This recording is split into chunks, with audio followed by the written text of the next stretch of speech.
Hi. Thank you for attending today's reading. Let's begin. I'm a type 1 diabetic. And I went bear hunting alone in the forest for the first time. Based on a true story, I've been an avid hunter and outdoors man my entire life. I remember hunting with my BB gun when I was in elementary school.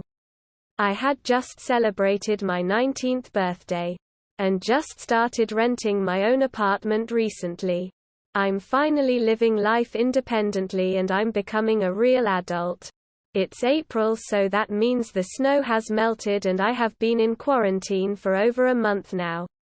Thankfully I have a job in the postal service working warehouse. So I'm an essential worker. I can pay my rent. But unfortunately I'm a type 1 diabetic and I need to pay big money for my medicine. I've been short on money for months before the pandemic and every penny counts. And on top of that my deep freeze is almost empty. It is usually full of wild meat from my hunting. Usually there would be more, but I have given a lot of my meat away and cooked the rest. I don't have the money to pay for my food. And the food banks are empty in the midst of the pandemic. I would honestly feel bad taking from a food bank if there even was food there. As I said before, it is April and that means spring black bear season is here in Alberta, Canada. A black bear will give me enough meat to feed me for months. And I'll be the first to tell you nothing is better than smoked bear ham.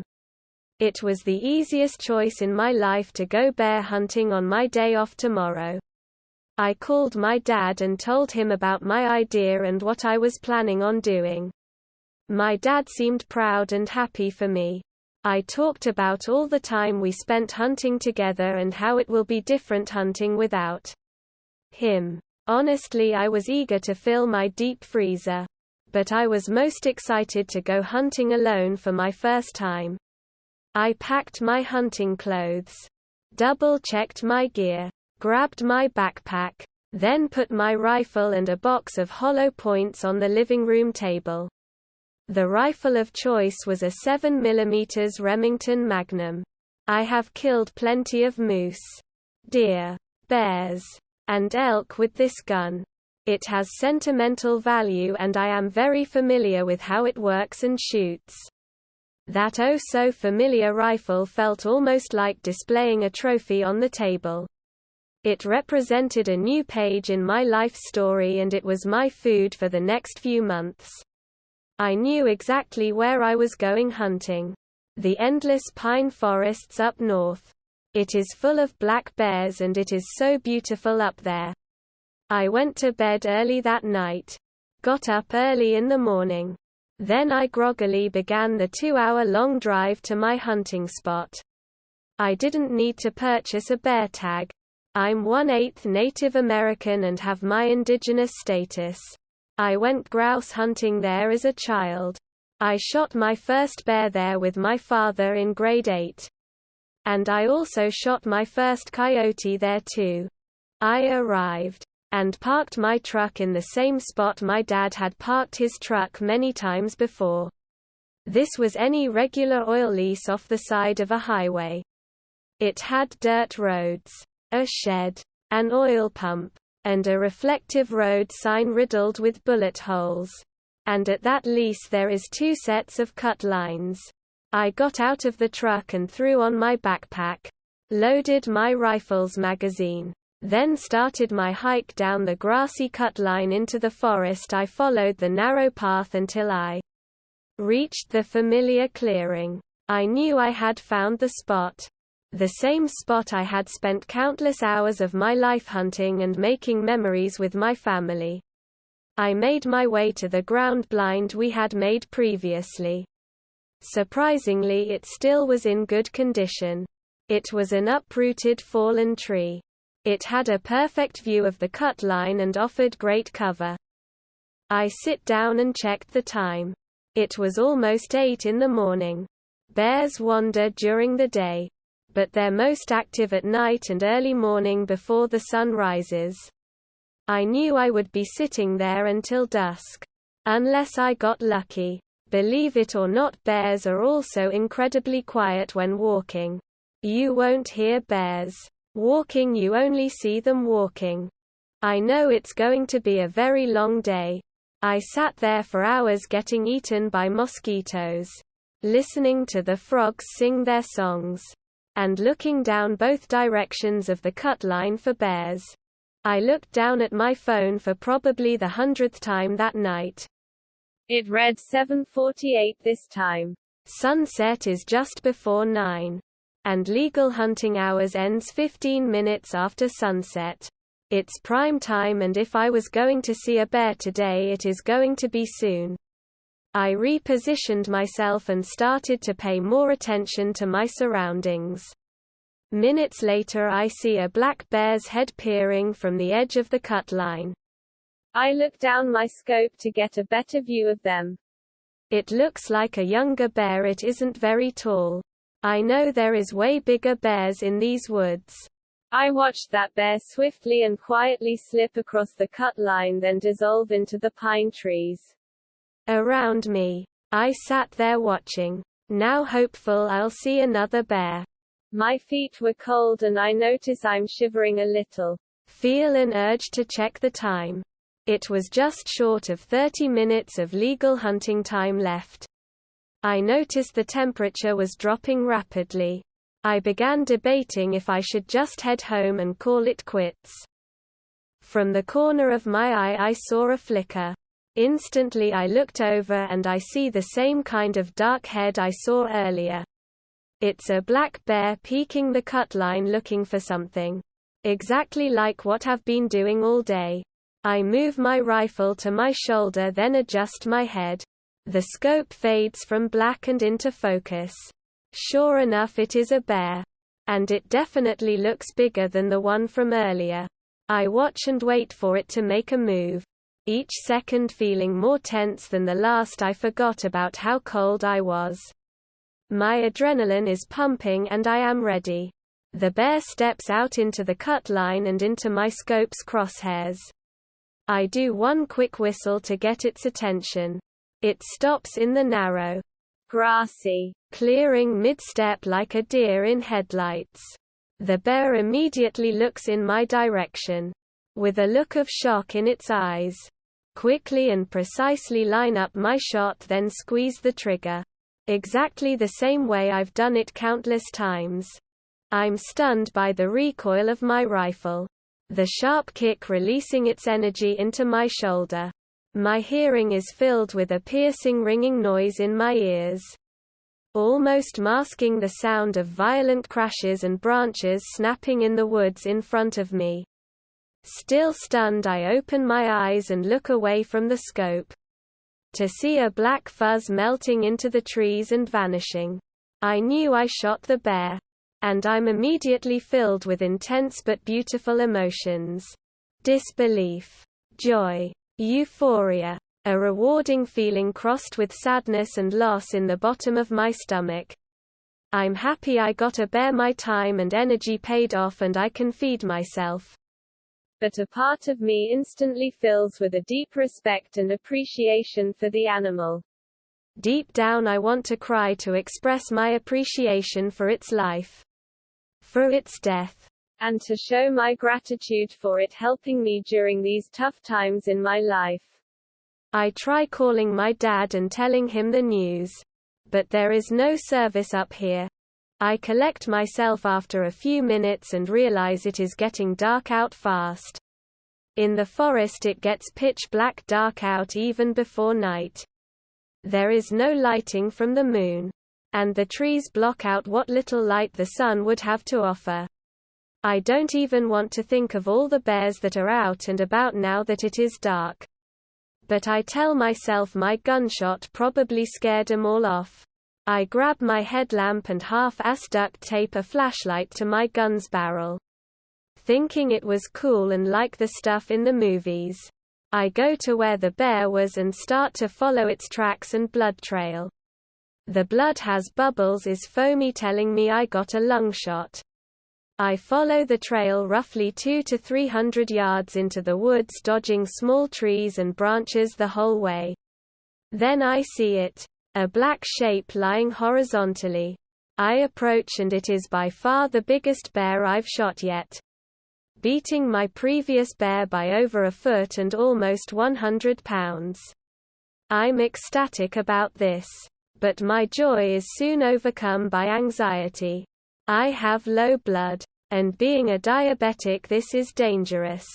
In case you don't know, untreated low blood sugar leads to what people call diabetic reaction, or in medical terms hypoglycemia. This includes but is not limited to confusion. Very similar to being super drunk. Diabetics need to pass a medical check so this doesn't happen when they're driving. Unconsciousness, seizures, and if you don't get medical attention fast, death is certain.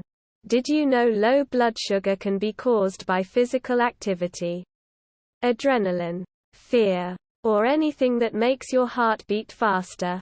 Well, now you know. But if you take sugar, you can treat low blood sugar and avoid hypoglycemia. Lucky for me, I always carry juice boxes and sugar tablets to treat low blood sugar. I leaned my rifle against a tree and opened my bag.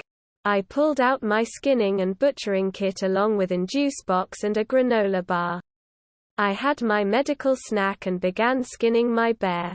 I just gutted the bear and was nearly done skinning the one side when I hear a twig snap and loud crash behind me. I spin around and immediately get ready to jump to my gun. And then I notice my gun is laying on the ground. The branch snapped and my gun fell into some more branches and leaves. I realize what happened and try to calm down. But my adrenaline is pumping and I'm having a heart attack. I continue skinning and because of the scare I get low blood sugar again. I drink my last juice box and finish field dressing the bear. Now I'm carrying an extra 100-something pounds of bear meat and bear hide on my back. So it is extra work to walk out of the woods. It was a 25-ish minute walk to the hunting spot. And now I'm hundreds of yards deeper in the woods. Keep in mind it is an hour and a half after sunset and it is black as all fuck out. This is where I fuck up and nearly died. When I got here, the bear's back was facing me. So I walk away in the direction the bear's back was facing. I have a smaller weak flashlight on my gun and my bright good quality headlamp to guide the way. I was walking for a few minutes and didn't find the cut line when I should have reached it way earlier. Did I mention I'm already exhausted from skinning and carrying the bear's hide, meat? I decide the best thing to do is look for the blood trail. It will take me to the cut line. I head to where I think the bear is. But after minutes of walking back, I can't find the damn bear. The blood trail. Or the cut line. My phone is at 9% and it says 11:06 p.m. I'm exhausted and I want to go to bed.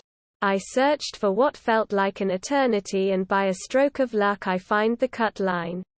And now I also have more convenient low blood sugar. There is only 10 sugar tablets in my bottle. I need at least 2 to 3 to treat a low. I need to hike and that burns energy. So I chew 4 of my tablets and put the bottle back in my bag. Now I decide to ditch the meat and hide. And go get it tomorrow. I use my rope from my bag to hoist the meat and bear hide up a tree. This was a lot harder than it sounds, trust me. I look at my phone. 3% battery and it's now 11:39 p.m. I look at my surroundings and this cut line is unfamiliar. I don't recognize anything. Now the exhaustion and disorientation from being lost really messed with my internal compass. I don't know where I am.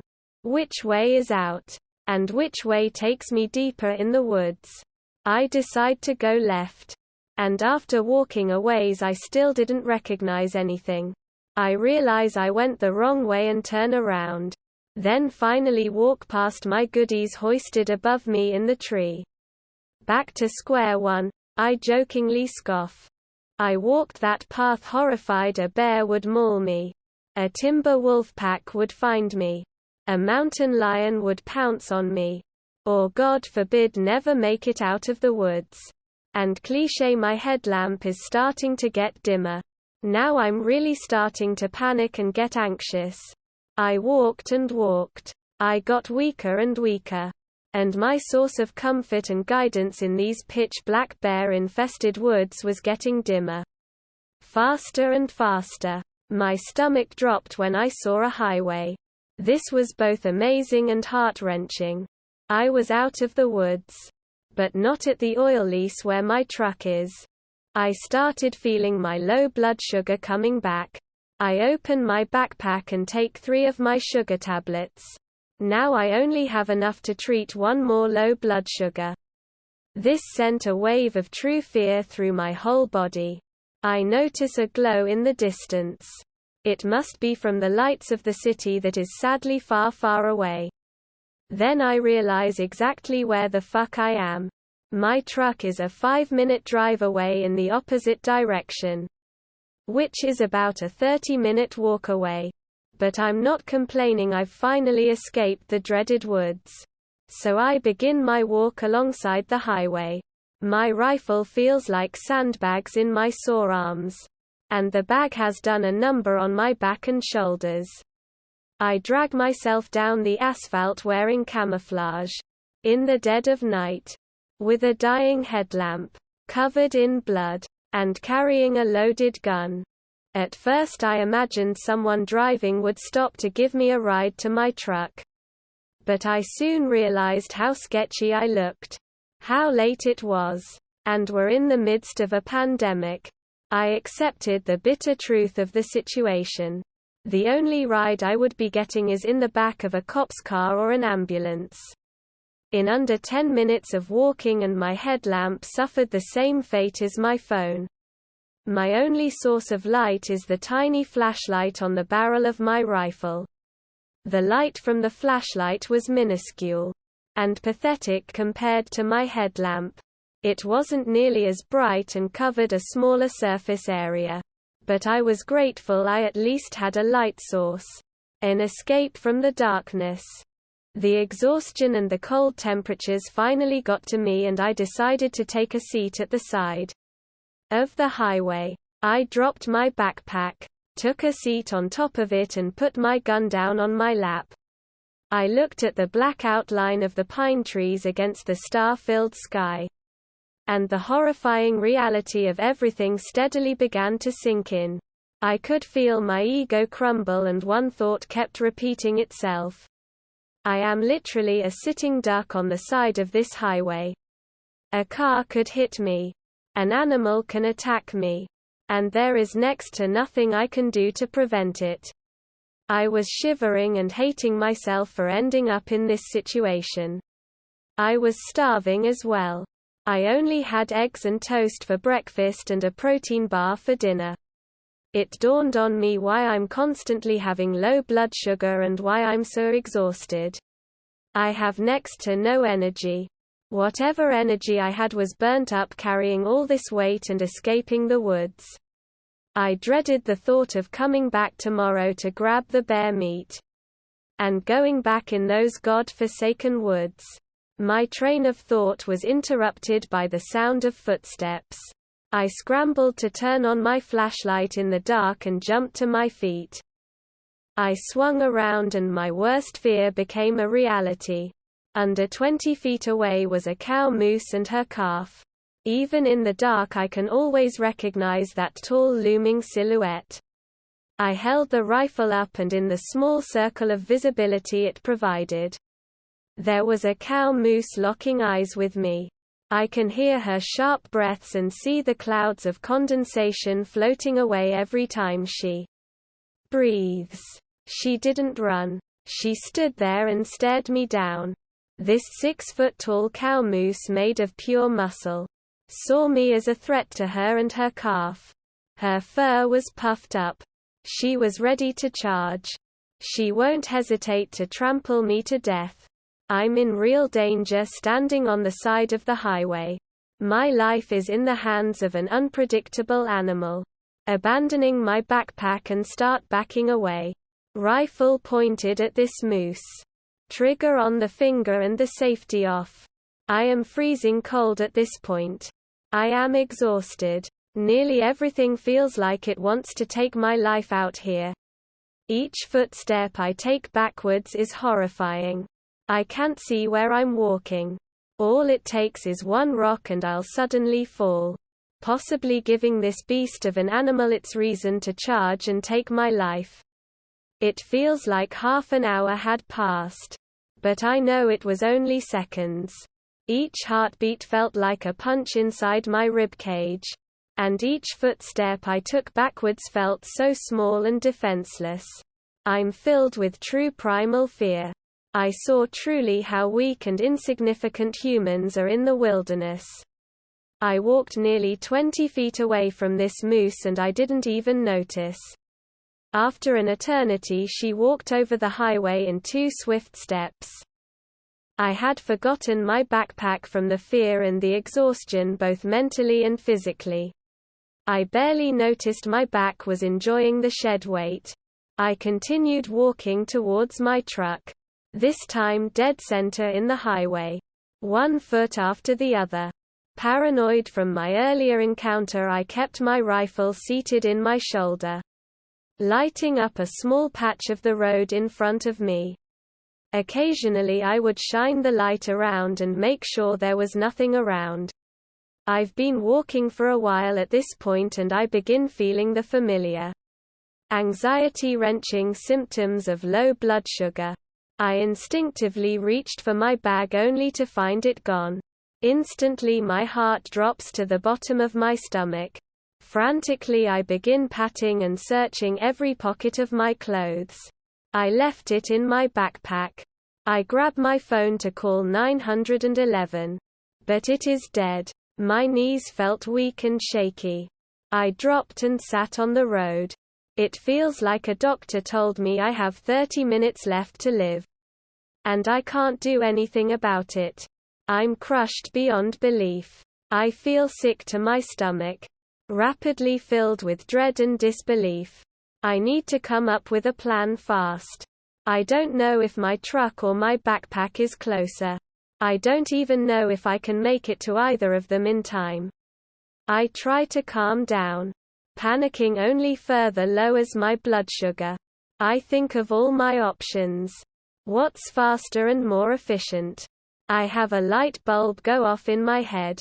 I'll get the truck and drive to my backpack or to get help. I need drop everything that is unnecessary weight. I remove the flashlight and hide the gun in the ditch. I drop my knife, my phone, my box of bullets.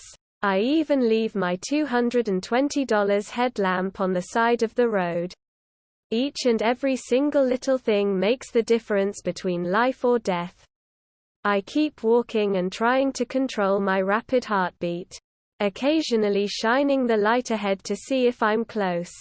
I notice my thoughts becoming loopy or not making any sense.